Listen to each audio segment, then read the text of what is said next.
महाराज, online कथा सुन रहे हैं आप सब लोग। कोई सोफे पर, कोई पलंग पर, कोई कुर्सी पर, कोई जमीन पर बैठकर सुन रहा है, कोई मोबाइल पर सुन रहा है। निवेदन करूंगा, 5 स्थान बता दिए, 5 जगह बता दी, 5 स्थान निश्चित कर दिए जहां पर रुद्राक्ष को पहनकर नहीं जाना। पहला, किसी की मृत्यु वाली जगह पर। दूसरा, जहां पर बच्चे का जन्म हुआ हो।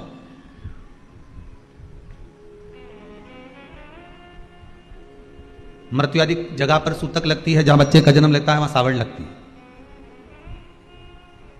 मतलब जीव जाने के बाद दुख का सूतक होता है और बच्चा जब जन्म लेता है तो सुख की सावड़ रहती है, सुख की सावड़। 2 स्थान। तृतीय स्थान, तीसरा स्थान दिया जहां पर वैश्यावृत्ति होती हो या महाराज मदिरा का पान होता हो, उस स्थान पर रुद्राक्ष को नहीं ले जाया जाता। चौथा स्थान रुद्राक्ष के लिए कहा गया, जिस स्थान पर आपको ज्ञात नहीं है और आपको लगता है कि यह स्थान अज्ञात है, यहां पर कई जगह पर कुछ जीवों की हत्या हुई है या किसी जीव को नष्ट किया गया है, उस स्थान पर रुद्राक्ष को नहीं ले जाना चाहिए।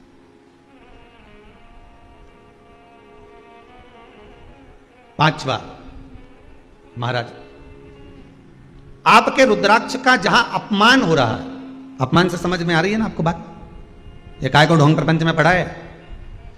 कौन ने कहा इतने रुद्राक्ष धारण कर ले? कौन ने कहा है?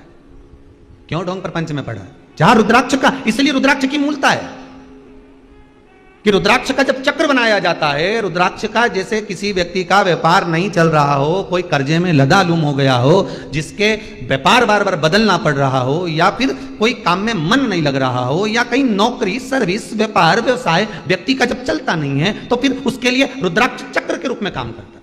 जैसे सुदर्शन चक्र चलता है, ऐसे रुद्राक्ष का चक्र चलता है। रुद्राक्ष चक्र कितने रुद्राक्ष से बनता है? तो कहा 9 रुद्राक्ष से बनता है। 4 मुखी रुद्राक्ष के 3 रुद्राक्ष 4 मुखी के, 5 मुखी रुद्राक्ष 3, 6 मुखी रुद्राक्ष 3, कितने हो गए? जम के बोलो 9 रुद्राक्ष हो गए। लाल धागे में एक रुद्राक्ष को 4 मुखी को पहले ले लो, फिर उस रुद्राक्ष के बाद में उसको 1.25 गांठ लगा दो। 1.25 गांठ लगाई धागे में, फिर 5 मुखी रुद्राक्ष, फिर 1.25 गांठ, फिर 6 मुखी रुद्राक्ष, फिर 1.25 गांठ, फिर 4 मुखी रुद्राक्ष, फिर 5 मुखी, फिर 6 मुखी, 1.25 गांठ लगाकर चक्र तैयार कर लिया जाता है। और उस चक्र को तैयार कर कर व्यक्ति शिव मंदिर में ले जाकर शंकर जी के उस शिवलिंग पर रखकर चढ़ाकर भगवान शंकर को केवल 3 वस्तुएं समर्पित कर दे। पहला धतूरा, दूसरा बेर, बेर मतलब बोर जो खाते हैं बेर, तीसरा काली तिल, ये शंकर जी को समर्पित कर दे, स्नान कराए, वापिस उस रुद्राक्ष को लेकर आ जाए और अपने गले में धारण कर ले। ऐसा कौन सा काम है जो कार्य सफल नहीं होता होगा? व्यापार भी होगा, व्यवसाय भी होगा और सर्विस भी लगे। बस उस चक्र को, शिव का जो चक्र है, सबसे पहले सुदर्शन चक्र था ही किसका? आपको पहले भी कथा में कहा कि सुदर्शन चक्र किसका था? भगवान विष्णु को तो बाद में मिला, जब उन्होंने कमल के पुष्प समर्पित करे। जब समर्पित करे और कमल का पुष्प कम पड़ गया, तब भगवान विष्णु ने अपना एक नेत्र निकालकर भगवान शंकर को समर्पित करा, तब भगवान त्रिनेत्रधारी हो गए। और भगवान शंकर ने देखा कि मेरे नारायण जिन्होंने मुझे नेत्र दिया है, मैं इनको क्या दूं? तब भगवान उसी समय पर मेरे ओघड़दानी ने, मेरे शंकर ने, मेरे शिव ने अपने हाथ का सुदर्शन चक्र उठाकर भगवान विष्णु को दे दिया। भगवान त्रिनेत्रधारी हो गए, भगवान नारायण सुदर्शन चक्रधारी हो गए। तभी भगवान विष्णु ने पूछा, आपने चक्र मुझे दे दिया, आपके पास कोई चक्र नहीं है? तब भगवान ने अपने गले की रुद्राक्ष माला को उठाकर जो घुमाया, शिव जी ने कह दिया ये रुद्राक्ष चक्र का काम करता है। अच्छे अच्छे का संहार कर देना, पछाड़ देना, ये रुद्राक्ष वो है जो मेरे हृदय में बसता है। एक चक्र मेरे शंकर के पास आज भी है। वो कौन सा चक्र है? जम के बोलिए, रुद्राक्ष चक्र। रुद्राक्ष चक्र में ज्यादा मन के नहीं होते। कितने होते हैं? अभी बताया था कितने? मात्र 9। 3 4 मुखी के, 3 5 मुखी के, 3 6 मुखी।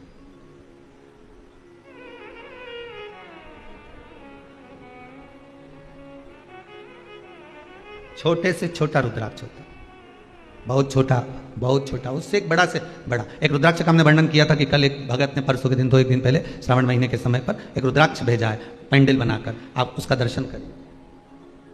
आस्था वालों से निवेदन है वो भी दर्शन कराएं। जो बड़ा रुद्राक्ष इन्होंने भेजा, इतने बड़े रुद्राक्ष का जो दर्शन महाराज। सातमुखी बड़ा रुद्राक्ष, शायद इतने बड़े रुद्राक्ष का दर्शन आपको पहली बार प्राप्त हो रहा होगा, पर ये रुद्राक्ष बेंगलोर से जो बनाकर भेजा है इन्होंने, सातमुखी सातमुखी सातमुखी, बड़ा, फिर उससे छोटा, फिर उससे छोटा, इससे भी छोटा रुद्राक्ष होता है, फिर उससे भी छोटा रुद्राक्ष होता है। ऐसा नहीं होता कि रुद्राक्ष, बड़े से बड़ा रुद्राक्ष का क्रम उन्होंने भेजा कि गुरुदेव इतना बड़ा रुद्राक्ष और उससे सातमुखी, फिर सातमुखी, फिर सातमुखी, छोटे से छोटा रुद्राक्ष। आप जिस रुद्राक्ष का चक्र अपने जीवन में उतार रहे हो, फिर निवेदन करूंगा, दुनिया में ऐसा कोई समस्या नहीं जिस समस्या का कोई निदान नहीं। हर समस्या का निदान है, पर निदान किसी दूसरे के पास नहीं, निदान केवल मेरे भोले नाथ के पास में है। आपको अगर किसी समस्या का सफल आनंद चाहिए तो शंकर की शरण में जाओ। आपको सीहोर आने की भी जरूरत नहीं है, आपको हमसे मिलने की जरूरत नहीं है, आपको पंडित प्रदीप मिश्रा के पास नहीं आना, आपको किसी बाबा जोगी के पास नहीं जाना, आपको किसी के बेल भभूति लेने नहीं जाना, आपको तो शिव के पास जाना। जो शंकर की वस्तु है उसको स्वीकार करो, बस शंकर की वस्तु को स्वीकारिए।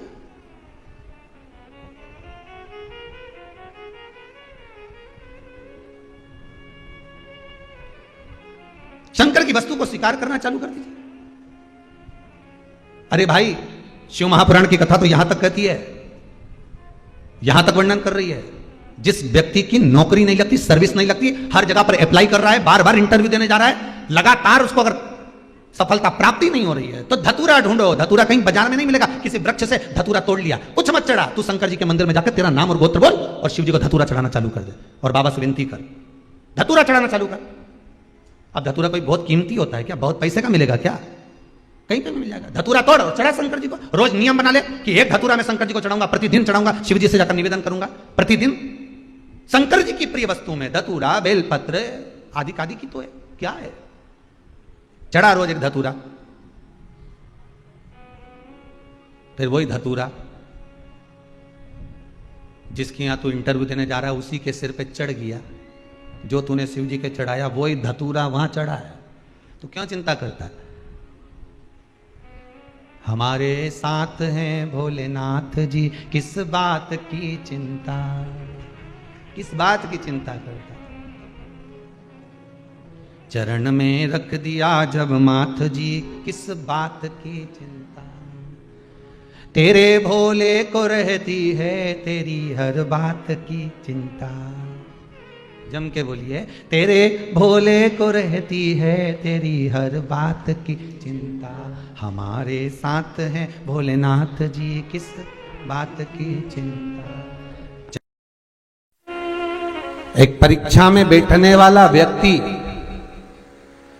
एक परीक्षा में बैठने वाला लड़का लड़की, कोई एग्जाम में बैठ रहे हैं, कोई परीक्षा में बैठ रहे हैं और वो एग्जाम निकल नहीं रहा, तो गाय के दोनों सींग, सींगों के अग्रभाग, ऊपर का भाग, उसको हमारे यहां कैलाश पर्वत माना गया, उस पर शहद लगाकर, उसके अग्रभाग में शहद लगाकर बेलपत्री के मध्य भाग में उस सींग का शहद लेकर मध्य भाग में लगाकर शिवलिंग पर चिपका दीजिए सामने, और ओमकार का नाद कर कर उस पत्ते को निकाल लीजिए। उसका शहद मस्तक पर चंदन में घोल कर तिलक लगाकर परीक्षा में जाकर बैठिए। आप जितना याद कर कर गए हो, आपके सम्मुख में आपके एग्जाम में वही आएगा जो आपने याद किया है और आप उसको क्लियर कर सकते।